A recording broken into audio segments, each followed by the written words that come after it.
Ang mabuting balita ng Panginoon ayon kay San Juan. Papuri sa iyo, Panginoon. Noong panahong iyon, sinabi ni Jesus sa mga Hudyo, "Tandaan ninyo, ang namumuhay ayon sa aking aral, kailanmay di makararanas ng kamatayan." Sinabi ng mga Hudyo, "Ngayoy natitiyak naming inaalihan ka nga ng demonyo.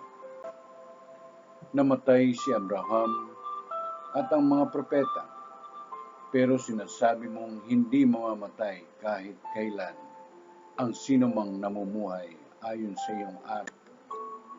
Dakila ka pa ba kaysa aming amang si Abraham?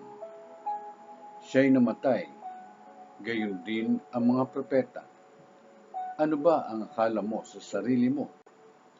Sumagot si Jesus, "Kung ako ang nagpaparangal sa aking sarili, iya'y walang kabuluhan.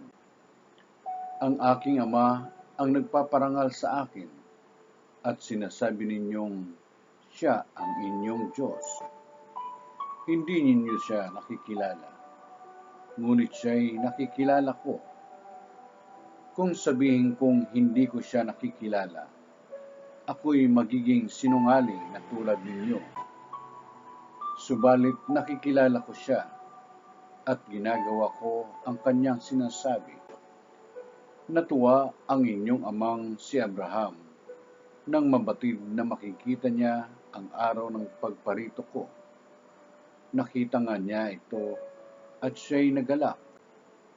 Dahil dito'y sinabi sa kanya ng mga Hudyo, wala ka pang 50 taon at nakita mo na si Abraham?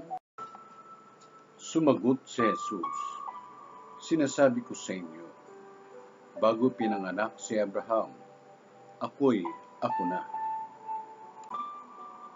Dumampot sila ng bato upang siya'y batuhin, ngunit nagtago si Jesus at lumabas ng templo.